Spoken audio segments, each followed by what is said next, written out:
Hello my children, welcome to all of in Funday tutorial.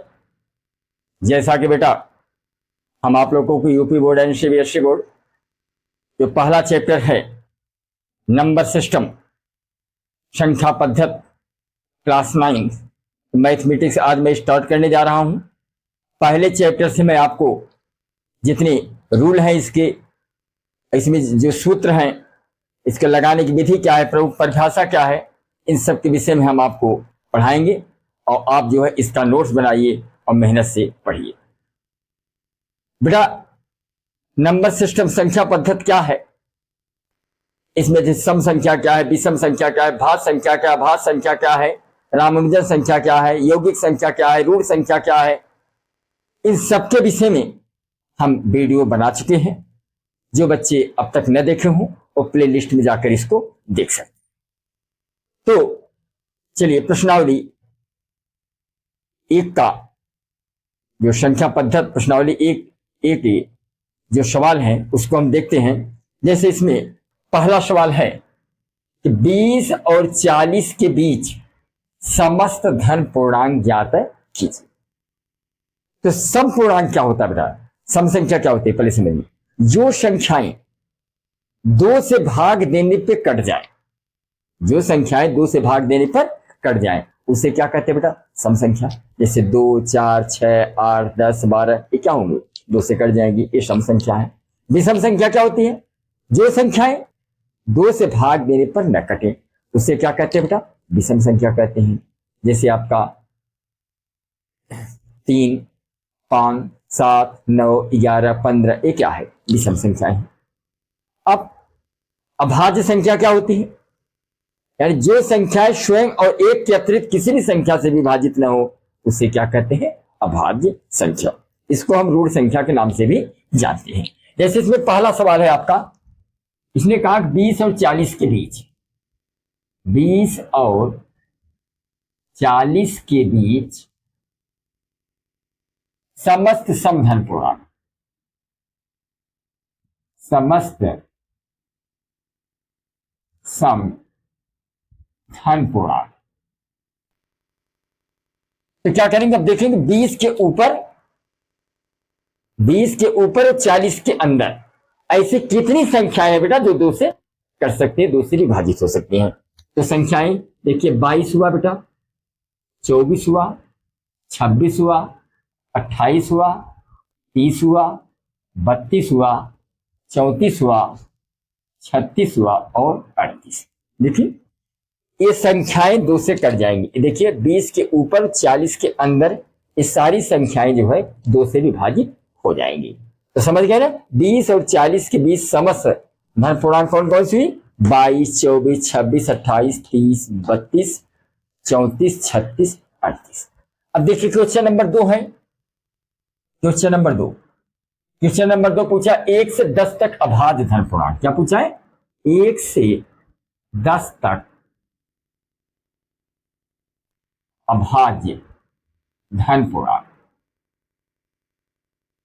मैं आपको बताया कि अभाज्य संख्या क्या होती है, 1 से 10 तक, यहां 1 से लेना है बेटा, 1 से लेना है, यानी ऐसी संख्याएं जो 1 या स्वयं के अतिरिक्त किसी संख्या से विभाजित न हो उसे क्या कहते हैं, अभाज्य संख्या। तो देखिए 1 भी आपका अभाज्य संख्या है, 2 भी आपका अभाज्य संख्या है, 3 भी आपका भाज्य संख्या है, 5 भी है, 7 भी है, 9 तो भाज्य है।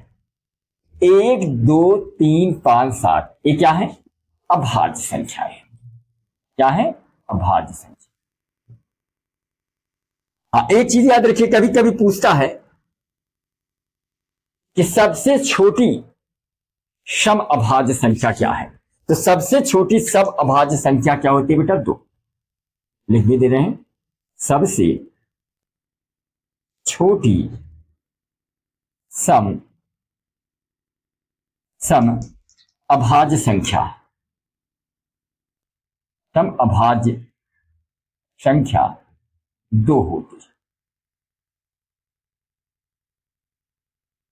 तो समझ गए ना, चलिए इसका स्क्रीनशॉट ले लीजिए, फिर अगला क्वेश्चन आपको बताते हैं। अगला क्वेश्चन देखते हैं। जैसे क्वेश्चन नंबर 3 है 2a+1 का क्रमानुयायी पूर्णांक क्या है? क्वेश्चन नंबर 3 क्या है? 2a+1 का क्रमानुयायी पूर्णांक। तो 2a+1 का क्रमानुयायी पूर्णांक। क्रमानुयायी पूर्णांक मतलब समझ रहे हो? जैसे आपको 2 का क्रमानुयायी क्या होगा? 2 में 1 जोड़ देंगे 3 आएगा। 3 का क्रमानुयायी क्या होगा? 3 में 1 जोड़ देंगे 4 आ जाएगा। उसी प्रकार 1 का क्रमानुयायी क्या होगा? 1 में 1 जोड़ देंगे 2 आ जाएगा। तो उसी प्रकार 2a+1 का क्रमानुयायी अगर आपको निकालना बेटा, तो 2a+1 में 1 और जोड़ देंगे तो क्या हो जाएगा? 2a वैसे है, 1 1 2, 2a+, यानी 2a+1 का क्रमानुयायी क्या होगा? 2a+2 होगा। चलिए क्वेश्चन नंबर 4। क्वेश्चन नंबर जो 4 है, 2/3 का योगात्मक प्रतिलोम पूछा है। 2/3 का योगात्मक प्रतिलोम। तो पहले समझिए बेटा कि योगात्मक प्रतिलोम होता क्या है। Additive inverse. एडिटिव इनवर्स क्या होता है? योगात्मक प्रतिलोम किसी संख्या का वह मान होता है जिसे उस संख्या में जोड़ने पर योगफल 0 हो जाता है, उसे योगात्मक प्रतिलोम कहते हैं। चलिए योगात्मक प्रतिलोम की परिभाषा लिख लेते हैं, नियम समझ लो। योगात्मक प्रतिलोम क्या होता है? योगात्मक प्रतिलोम क्या होता है पहले समझ लीजिए। इसको अंग्रेजी में क्या कहते हैं बेटा? Additive inverse. Additive inverse. Additive inverse यानी किसी संख्या का वह मान। किसी संख्या का यानी योगात्मक प्रतिलोम किसी संख्या का वह मान होता है। योगात्मक प्रतिलोम किसी संख्या का वह मान होता है। योगात्मक प्रतिलोम किसी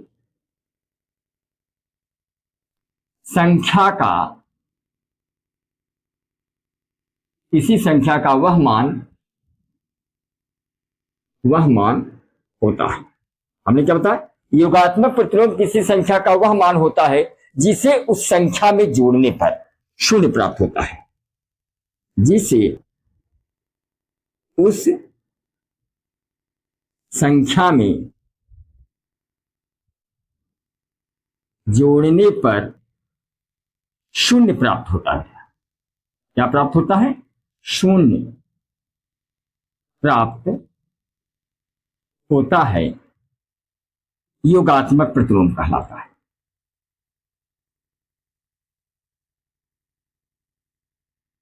योगात्मक प्रतिलोम कहलाता है। क्या बता बेटा? योगात्मक प्रतिलोम किसी संख्या का वह मान होता है जिसे उस संख्या में जोड़ने पर क्या प्राप्त हो जाए? 0 प्राप्त हो जाए, उसे योगात्मक प्रतिलोम कहते हैं। योगात्मक प्रतिलोम को अंग्रेजी में एडिटिव इनवर्स कहा जाता है। जैसे मान ले ए का योगात्मक प्रतिलोम बी है। जैसे एग्जांपल ले लें कि ए का योगात्मक प्रतिलोम बी है। ए का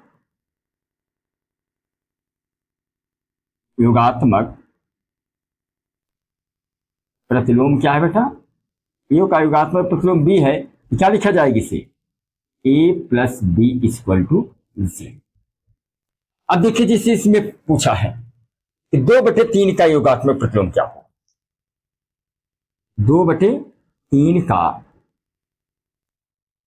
योगात्मक प्रतिलोम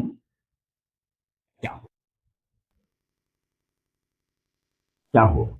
तो बेटा याद रखिए 0 तभी आएगा जैसे मान लीजिए +2 है, तो +2 में -2 जोड़ेंगे तभी 0 होगा। और -2 है तो -2 में +2 जोड़ोगे तभी 0 होगा। जैसे +7 है इसमें -7 जोड़ोगे तब 0 होगा, और -7 है इसमें +7 जोड़ोगे तब 0 होगा। यानी अगर संख्या प्लस में दिया हो तो उसको माइनस में लिखते हैं, और माइनस में दिया हो तो उसको प्लस में लिखते हैं। जैसे अब आप कह लीजिए कि 2/3 यहाँ प्लस है, तो 2/3 में अगर 2/3 में हम क्या करें, 2/3 में अगर आप -2/3 जोड़ेंगे तभी जाकर 0 होगा। देखिए प्लस गुणे माइनस, माइनस क्या है आपका 2/3 -2/3 क्या आ गया,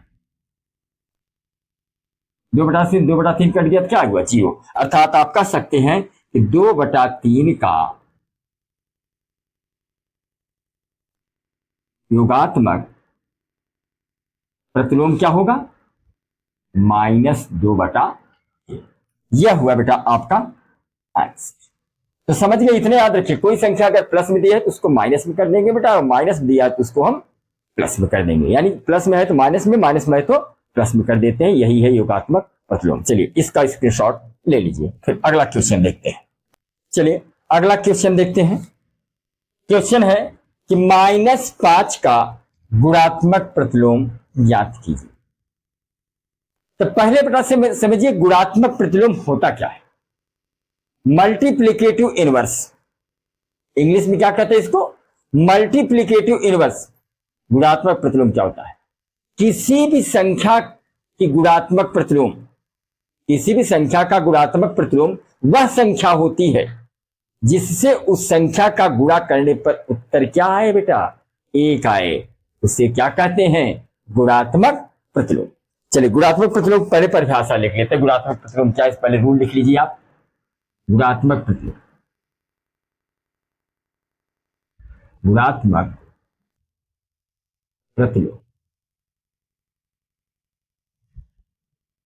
इसको अंग्रेजी में क्या कहते हैं बेटा, मल्टीप्लीकेटिव इनवर्स।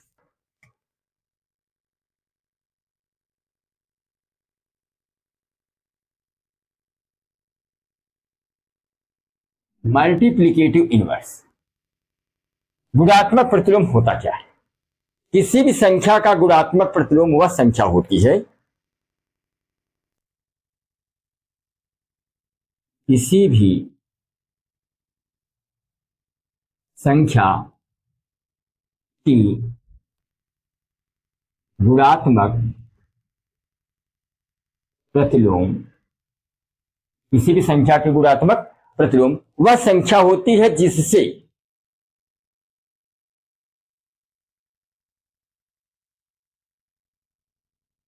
होती है जिससे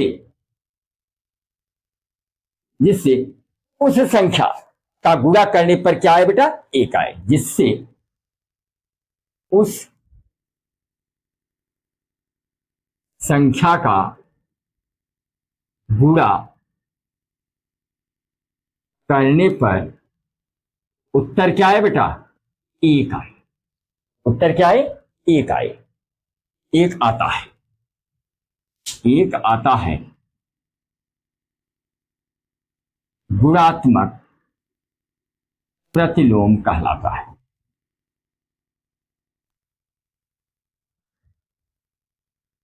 कहलाता है। अब जैसे आपको एग्जाम्पल दें, जैसे आपका यही है, -5 का गुणात्मक प्रतिलोम कहा जाता है। क्या पूछा है, -5 का गुणात्मक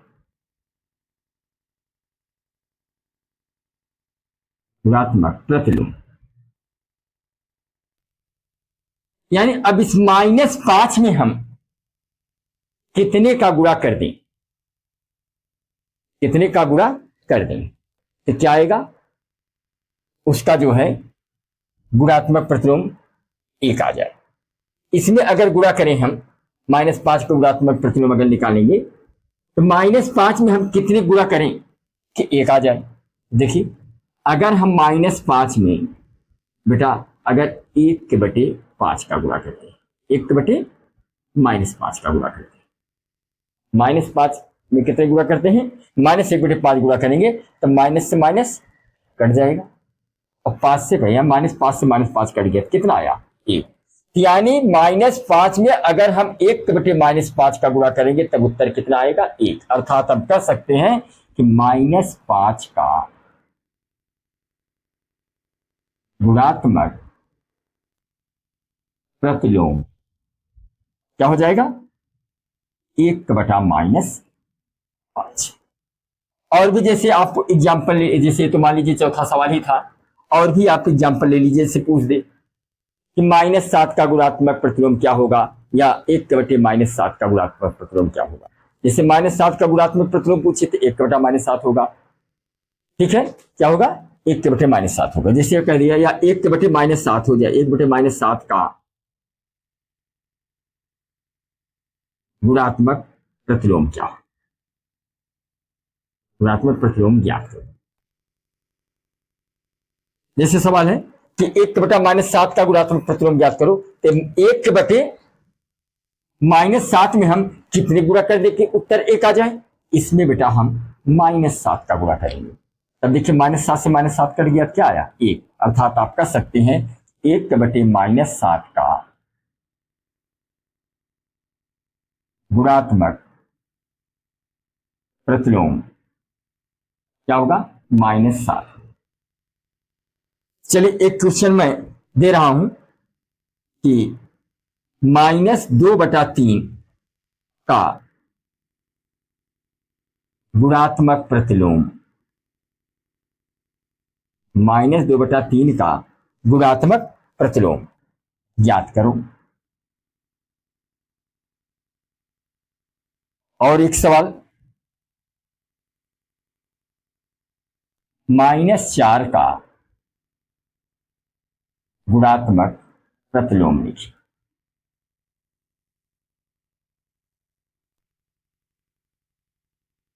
इसका गुणात्मक प्रतिलोम बेटा आप कमेंट बॉक्स में लिखिए। चलिए इसका स्क्रीनशॉट ले लीजिए। चलिए अगला क्वेश्चन है, P+Q और P-Q का योगात्मक प्रतिलोम ज्ञात कीजिए। अभी अभी मैंने आपको P+Q P-Q का योगात्मक प्रतिलोम निकाला कि योगात्मक प्रतिलोम क्या आता है। मैंने आपको बताया कि अगर संख्या प्लस में है तो माइनस कर देंगे, माइनस में तो प्लस में कर देंगे। तो यहां देखिए छठवां सवाल जो है आपका कि P+Q का योगात्मक प्रतिलोम पूछता है बेटा, तो इसको बहुत सरल है। केवल आप क्या करिए कि यही P+Q के पहले क्या लगा देंगे, माइनस लगा देंगे, क्योंकि यहाँ प्लस है माइनस कर दिया। और इसी प्रकार जैसे आपका पूछा है P-Q का योगात्मक प्रतिलोम पूछा है, इसमें क्या करेंगे, इसमें भी हम यह P-Q कोष्टक में करके इसके पहले क्या लगा देंगे। अब क्वेश्चन नंबर जो 7 पूछा है बेटा, यक्स के किस मान के लिए, इसमें यक्स का मान निकालना। जैसे आपको दिया है 5 गुणे 3 गुणे 2 बराबर 5 गुणे 3 गुणे यक्स। जैसे इसका यक्स का मान निकालना है, इसको हल करके यक्स का मान निकालना, क्या करें बेटा, 5 गुणे 3 गुणे 2 बराबर 5 गुणे 3 गुणे यक्स। ये क्या हुआ, या तो सीधा 5 से 5 काट दीजिए, 3 से 3 काट दीजिए, यक्स का मान 2 आ जाएगा। देखिए काट दो, जो कट रहा है 5 से 5 कट गया, 3 से 3 कट गया, तो यक्स का मान कितना निकला, 2।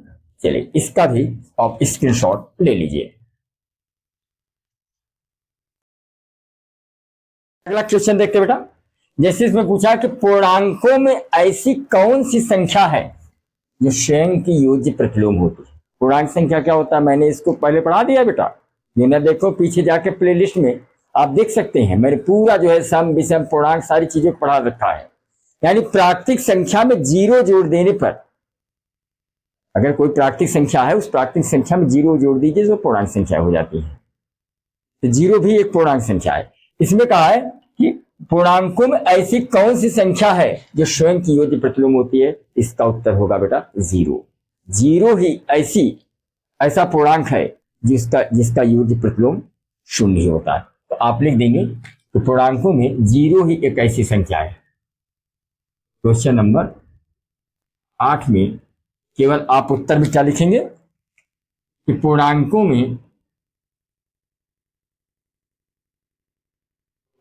में 0 एक ऐसी संख्या है, ऐसी संख्या है जो स्वयं की योज्य प्रतिलोम होती है, जो स्वयं की योज्य प्रतिलोम होती है। हाँ, एक चीज हम आपको और बता दें कि शून्य का कोई गुणात्मक प्रतिलोम नहीं होता, यह भी याद रखिए। शून्य का कोई गुणात्मक प्रतिलोम नहीं होता। यहीं पर हम लिख दे रहे हैं, जीरो का कोई गुणात्मक प्रतिलोम नहीं होता। इसलिए बेटा किसी भी संख्या का, इसका चाहे कितनी भी बड़ी संख्या क्यों न हो, चाहे कैसी भी कोई संख्या क्यों न हो, उसमें जीरो को गुणा कर देने पर उसका उत्तर जीरो हो जाता है, जबकि गुणात्मक प्रतिलोम में एक आना जरूरी होता है। इसीलिए आप कह सकते हैं कि शून्य का कोई गुणात्मक प्रतिलोम नहीं होता। इस पॉइंट को आप जरूर याद रखिएगा, एक कंपटीशन में पूछा भी जाता है।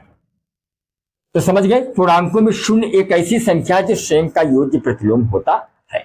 चलिए क्वेश्चन नंबर जो 9 है, 9 देखिए। क्वेश्चन नंबर 9 कह रहा है कि यदि ए एक समधन पूर्णांक, क्या कहा है, ए समधन पूर्णांक, समधन पूर्णांक है। 9वां सवाल में कहा यदि ए एक समधन पूर्णांक है तो बताइए संख्या ए -1 मल्टीपुल ए +1 सम है अथवा विषम। अब देखिए ए अगर सम संख्या है तो बेटा एक मान हम 2 भी ले सकते हैं, 4 भी ले सकते हैं, 6 भी ले सकते हैं, 8 भी, मतलब जो संख्या 2 से विभाजित हो उसे क्या कहते हैं, सम संख्या कहते हैं। तो ये आपको बताना है कि जो a -1 मल्टीपुल a +1 यह सम है कि विषम। तो इस a के स्थान पर चाहे 2 रखिए, चाहे 4 रखिए, चाहे 6 रखिए, चाहे 8 रखिए, टू आप स्वतंत्र हैं, चाहे जो चाहे सो रखिए, लेकिन सम संख्या ही इसमें रखनी है और रख के हल करके देखना है उत्तर जो आता है वो सम आता है कि विषम। चलिए हम 2 रख के देख लेते हैं।